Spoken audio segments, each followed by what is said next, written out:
Assalamualaikum warahmatullahi wabarakatuh.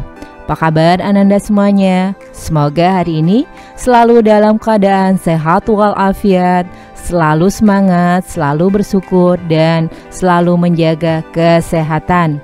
Hari ini Ibu Guru akan membahas tentang modul pembelajaran jarak jauh pada masa pandemi COVID-19, ilmu pengetahuan sosial kelas 8 dengan materi faktor pendorong dan penghambat kerjasama ASEAN.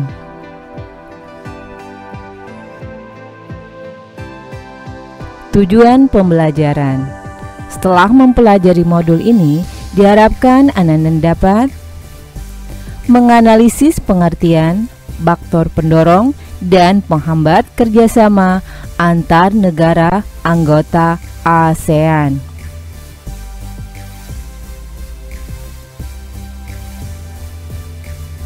Gambar di atas merupakan contoh dari interaksi dan kerjasama antar negara anggota ASEAN.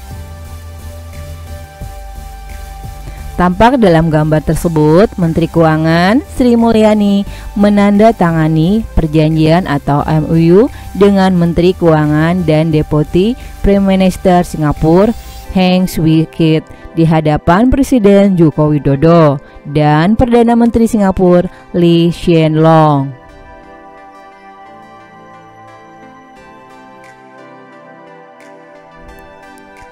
Selain negara Indonesia dengan Singapura, kerjasama dan interaksi yang lain juga dialami oleh seluruh negara anggota ASEAN. Kerjasama yang berlangsung tersebut tentunya karena ada faktor pendorong dan penghambatnya.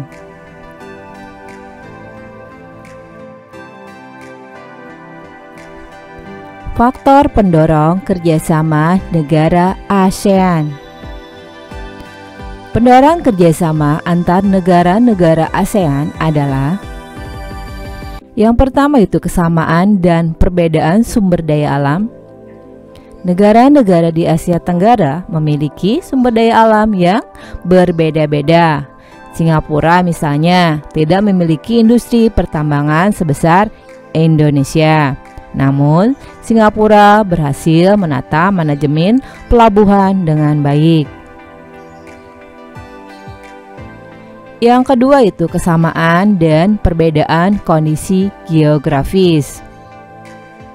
Kawasan Asia Tenggara merupakan bagian dari benua Asia di sebelah tenggara. Letak Asia Tenggara dapat ditinjau menurut posisi geografis dan letak geografis. Berdasarkan letak geografis, Asia Tenggara berada di antara benua Australia dan daratan utama benua Asia, serta Samudra Hindia dan Samudra Pasifik.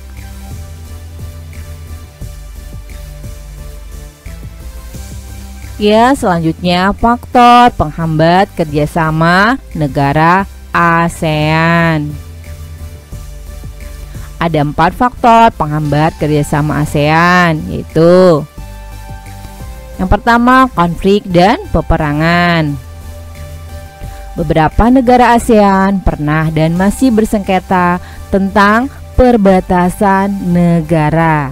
Garis-garis batas sebagai penanda fisik tegaknya kedaulatan suatu negara adalah hal yang sensitif di ASEAN.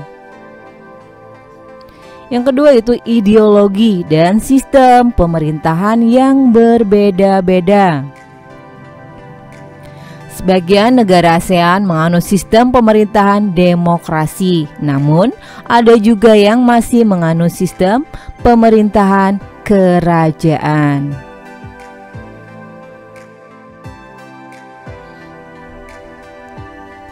Selanjutnya yang ketiga yaitu kebijakan protektif perdagangan.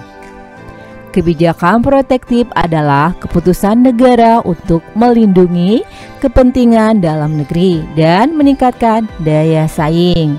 Dampak kebijakan protektif ini juga dapat mempengaruhi hubungan antar negara sehingga menghambat kerjasama yang harmonis. Yang keempat itu perbedaan kepentingan tiap negara.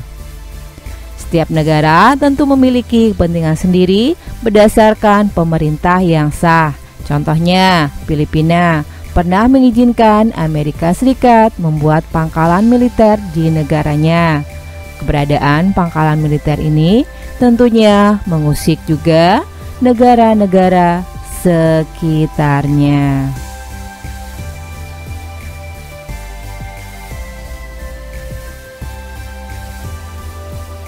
Demikianlah pembahasan hari ini, semoga bermanfaat.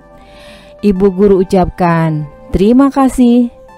Wassalamualaikum warahmatullahi wabarakatuh.